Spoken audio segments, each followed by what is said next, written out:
여러분, 많은 시니어가 이렇게 생각합니다. 나는 지금까지 별일 없이 살아왔으니 이번 겨울도 괜찮을 거라고 말입니다. 하지만 연구에 따르면 심내혈관 사고는 평생 한 번도 없던 사람에게 처음으로 찾아오는 경우가 오히려 더 많다고 보고됩니다. 왜냐하면 경고 신호를 경험해 본 적이 없기 때문입니다.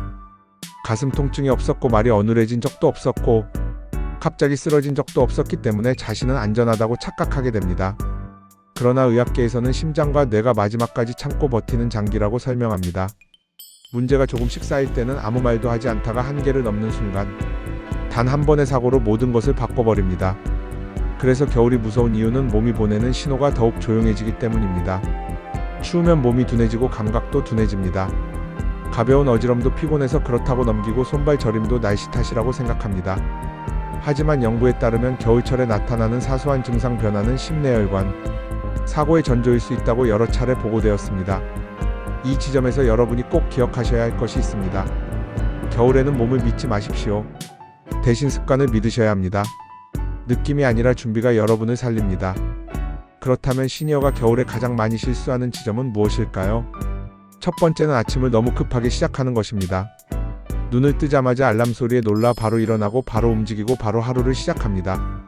이 짧은 몇 분이 혈압을 가장 크게 흔드는 시간이라는 사실을 의학계에서는 오래전부터 지적해왔습니다. 연구에 따르면 아침 기상 후 첫 30분 동안 심내혈관 사고 발생률이 가장 높게 나타납니다. 특히 겨울에는 이 위험이 더 커집니다. 따라서 아침은 시작이 아니라 준비의 시간이어야 합니다. 몸을 깨우고 혈관을 깨우고 심장을 깨운 뒤 그 다음 하루를 여는 것입니다. 두 번째 실수는 집안에서는 안전하다고 믿는 것입니다.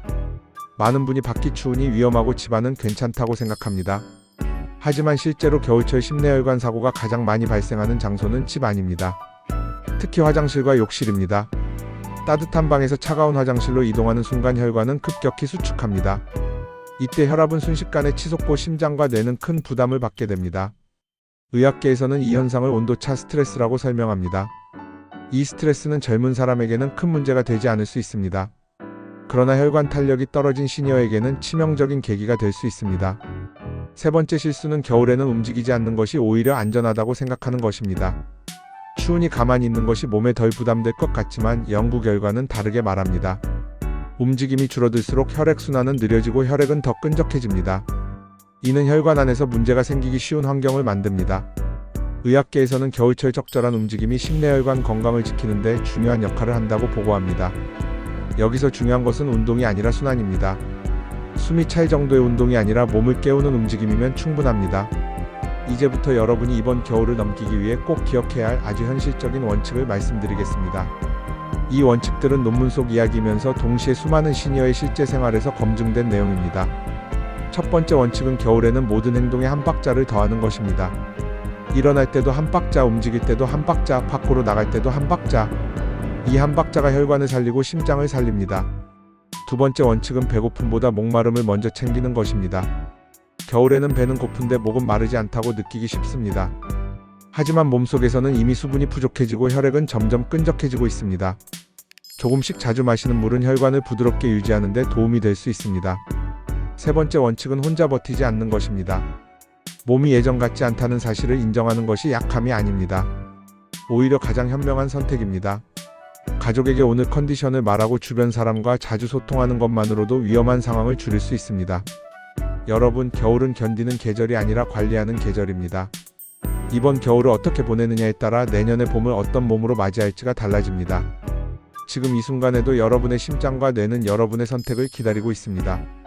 이제부터는 모든 시니어에게 똑같은 이야기가 아니라 상태에 따라 특히 더 조심해야 할 부분을 말씀드리겠습니다. 이 부분은 많은 연구에서 위험도가 확연히 갈리는 지점입니다. 먼저 혈압이 있다는 말을 한 번이라도 들어본 시니어 이야기입니다. 혈압은 평소에는 조용합니다. 아프지도 않고 불편하지도 않으며 당장 문제를 느끼지 못하게 만듭니다. 그래서 약만 잘 먹으면 된다고 생각하기 쉽습니다. 하지만 연구에 따르면 겨울철에는 혈압이 있는 시니어의 혈관은 평소보다 훨씬 더 예민해집니다. 추위는 혈관을 수축시키고 수축된 혈관은 혈압을 더 끌어올립니다. 이 상태에서 갑작스럽게 움직이거나 무거운 일을 하거나 강한 감정 자극을 받으면 혈관은 한계를 넘기 쉬워집니다. 의학계에서는 겨울철 혈압 관리의 핵심을 수치를 낮추는 것이 아니라 변동폭을 줄이는 데 있다고 설명합니다. 즉 오르락내리락 하지 않게 만드는 것이 가장 중요하다는 뜻입니다. 그래서 혈압이 있는 시니어에게 겨울은 속도가 가장 큰 적입니다. 빨리 일어나지 않고 빨리 움직이지 않고 빨리 끝내려 하지 않는 것. 이 느림이 혈관을 보호합니다. 다음은 당뇨가 있는 시니어입니다. 당뇨는 혈당 수치의 문제가 아니라 혈관의 병이라고 의학계에서는 설명합니다. 혈당이 높아진 상태가 오래 지속되면 혈관 안쪽이 손상되고 피가 지나가는 길이 거칠어집니다. 이 상태에서 겨울이 오면 혈액은 더 끈적해지고 순환은 더 느려집니다. 연구에 따르면 당뇨가 있는 시니어는 겨울철 심내혈관 사고 위험이 그렇지 않은 사람보다 더 높게 나타납니다. 특히 아침 공복 상태와 추운 환경이 겹칠 때 위험이 커진다고 보고됩니다. 그래서 당뇨가 있는 시니어에게 겨울 아침은 버티는 시간이 아니라 관리하는 시간이어야 합니다. 아침을 거르지 않고 너무 늦게 첫 끼를 미루지 않으며 몸이 차가운 상태에서 갑작스러운 활동을 하지 않는 것. 이 기본만 지켜도 혈관 부담을 크게 줄일 수 있습니다. 이제 고지혈증 이야기를 해보겠습니다. 고지혈증은 눈에 보이지 않습니다. 아프지도 않고 증상도 거의 없습니다. 그래서 가장 방심하기 쉬운 상태입니다. 하지만 연구에 따르면 고지혈증은 혈관 안에 조용히 쌓이는 문제입니다. 겨울이 되면 기름진 음식과 저장 음식 섭취가 늘어나고 활동량은 줄어듭니다. 이 조합은 혈관 안에 쌓인 것을 한꺼번에 문제로 만들기 쉬운 환경입니다. 의학계에서는 겨울철 고지혈증 시니어의 심내혈관 사고를 폭설보다 조용한 위험이라고 표현하기도 합니다. 눈에 띄는 증상 없이 갑자기 사고로 이어지기 때문입니다. 그래서 고지혈증이 있는 시니어에게 겨울 식사는 배를 채우는 문제가 아니라 혈관을 보호하는 선택이어야 합니다. 과하게 짜거나 과하게 기름진 음식은 겨울에 더 큰 부담이 될 수 있습니다. 여러분, 여기서 중요한 공통점이 하나 있습니다. 혈압이 있든 당뇨가 있든 고지혈증이 있든 결국 겨울에 중요한 것은 몸을 놀라게 하지 않는 생활입니다. 갑작스러운 변화, 갑작스러운 행동, 갑작스러운 무리, 이 세 가지를 줄이는 것이 겨울 심내혈관 관리의 핵심입니다. 이제 많은 시니어가 가장 궁금해하는 질문을 드리겠습니다. 그렇다면 이번 겨울을 넘기기 위해 내가 당장 오늘부터 무엇을 바꿔야 하는가? 답은 의외로 단순합니다. 생활의 크기를 줄이는 것이 아니라 리듬을 바꾸는 것입니다.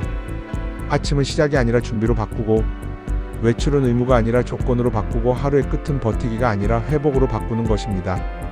이 작은 변화들이 쌓이면 혈관은 다시 숨을 쉴 수 있습니다.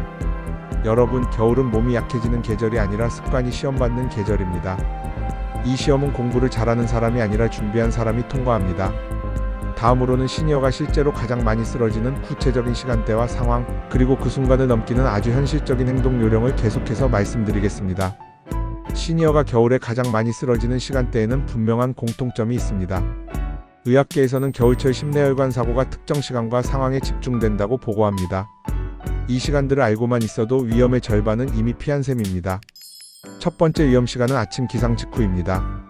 눈을 뜨고 몸은 아직 잠들어 있는데 의식만 먼저 깨어나는 시간. 이때 혈압은 자연스럽게 오르고 심장은 하루 중 가장 긴장한 상태가 됩니다. 연구에 따르면 아침 기상 후 첫 1시간 동안 심근경색과 뇌졸중 발생률이 가장 높게 나타납니다. 특히 겨울에는 이 위험이 더욱 뚜렷해집니다. 그래서 아침에 중요한 것은 속도가 아니라 완충입니다. 눈을 뜨면 바로 일어나지 말고 이불 속에서 숨을 깊게 쉬며 몸을 천천히 깨우십시오. 손가락과 발가락을 움직이고 무릎을 가볍게 굽혔다 펴며 몸에 신호를 주는 것입니다. 이 짧은 준비 시간이 혈관에 가해지는 충격을 완화하는 데 도움이 될 수 있습니다. 두 번째 위험 시간은 화장실과 욕실을 이용할 때입니다. 따뜻한 공간에서 차가운 공간으로 이동하는 순간 혈관은 순식간에 수축합니다. 이때 혈압은 급격히 변동하고 심장과 뇌는 큰 부담을 받습니다. 보고된 바에 따르면 겨울철 심내혈관 사고 중 상당수가 이 공간에서 발생합니다. 그래서 겨울에는 화장실과 욕실을 그저 생활 공간이 아니라 관리 공간으로 생각하셔야 합니다. 들어가기 전 체온을 유지할 준비를 하고 나온 뒤에도 급하게 움직이지 않는 것. 이 작은 배려가 큰 차이를 만듭니다. 세 번째 위험 시간은 외출 직전과 직후입니다. 밖은 춥고 몸은 긴장하고 호흡은 얕아집니다. 이 상태에서 급하게 걷거나 무거운 짐을 들거나 서두르면 심장은 순식간에 과부하 상태가 됩니다. 특히 눈이 오거나 바람이 강한 날은 몸이 더 많은 에너지를 소모하게 됩니다. 의학계에서는 겨울철 외출 후 갑작스러운 심내혈관 사고가 자주 보고된다고 설명합니다. 그래서 외출은 의지가 아니라 조건입니다. 날씨가 어떠한지, 몸 상태가 어떠한지, 시간 여유가 있는지 이 조건이 맞을 때만 움직이십시오. 네 번째 위험 시간은 저녁과 밤입니다. 하루를 버티고 난 뒤 몸은 이미 지쳐있고 혈압과 심박은 불안정해지기 쉽습니다. 이때 과식, 음주, 늦은 시간의 활동은 심장과 뇌에 큰 부담이 될 수 있습니다. 연구에 따르면 수면 직전의 무리한 활동은 야간 심내혈관 사고 위험을 높이는 요인으로 보고됩니다. 그래서 겨울밤은 마무리의 시간이 아니라 회복의 시간이어야 합니다. 이제 이 모든 위험 시간을 어떻게 넘길 수 있는지 아주 현실적인 행동 요령을 말씀드리겠습니다. 첫째, 겨울에는 모든 행동에 여유를 넣으십시오. 시간이 없어서가 아니라 몸을 지키기 위해 천천히 움직이는 것입니다. 둘째, 몸이 보내는 신호를 과소평가하지 마십시오. 어지럼 가슴 답답한 평소와 다른 피로감, 이것들은 나이 탓이 아니라 경고일 수 있습니다. 의학계에서는 이런 사소한 변화가 사고 전 가장 중요한 신호일 수 있다고 보고합니다. 셋째, 혼자 참지 마십시오. 오늘 컨디션이 다르면 누군가에게 말하고 도움받는 것을 당연하게 여기십시오. 이것은 약함이 아니라 지혜입니다. 여러분, 심장과 뇌는 하루아침에 망가지지 않습니다. 그러나 하루아침에 사고로 이어질 수는 있습니다. 그래서 겨울은 인내의 계절이 아니라 관리의 계절입니다.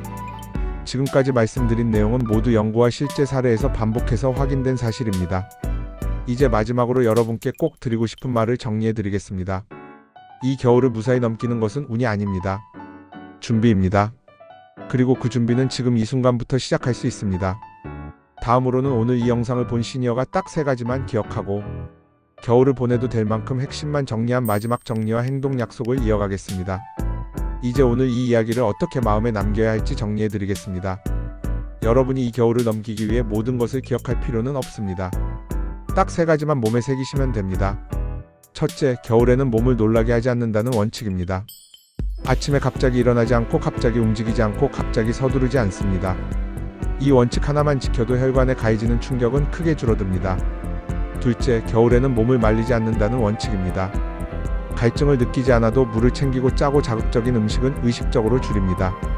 이 작은 선택들이 혈액을 부드럽게 하고 혈관을 편안하게 합니다. 셋째, 겨울에는 혼자 버티지 않는다는 원칙입니다.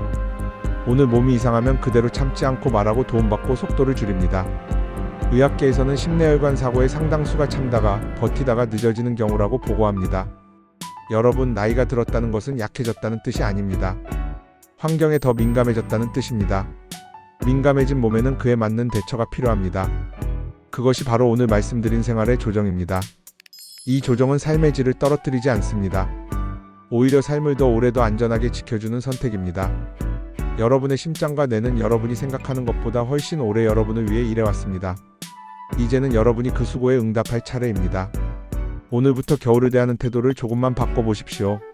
서두르지 않고 무리하지 않고 참지 않는 것. 이 3가지는 여러분의 인생에서 가장 현명한 겨울 준비가 될 수 있습니다. 마지막으로 여러분께 부탁드립니다. 이 영상을 그냥 듣고 끝내지 마시고 오늘 하루 단 하나의 행동이라도 바꿔보십시오. 아침에 이불 속에서 조금 더 숨을 고르는 것부터 시작해도 좋습니다. 그리고 댓글에 이렇게 남겨보십시오.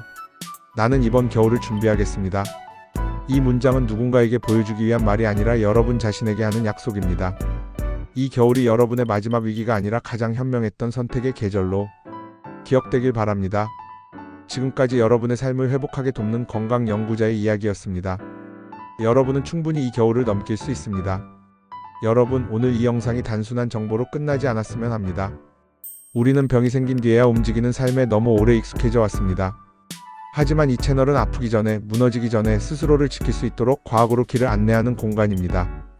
구독은 영상 하나를 더 보기 위한 선택이 아니라 앞으로의 시간을 조금 더 안전하게 보내겠다는 약속입니다. 이 채널에 남아 계신다면 계절이 바뀔 때마다 몸이 보내는 신호를 놓치지 않도록 제가 계속해서 함께하겠습니다. 여러분의 심장과 뇌, 그리고 남은 삶의 시간을 위해 지금 이 순간 구독 버튼을 눌러두셔도 좋습니다. 이건 유튜버를 돕는 행동이 아니라 여러분 자신을 지키는 선택입니다. 앞으로도 병원에서는 충분히 설명해주지 않는 이야기, 약보다 먼저 바꿔야 할 생활의 과학, 시니어의 몸에 맞는 현실적인 기준을 계속해서 전해드리겠습니다. 이 채널과 함께 하신다면 적어도 혼자 불안해하며 버티지는 않게 될 것입니다. 구독으로 여러분의 겨울 이후까지 함께 걸어가겠습니다. 다음 영상에서도 여러분의 삶을 회복하게 돕는 과학의 이야기로 다시 뵙겠습니다.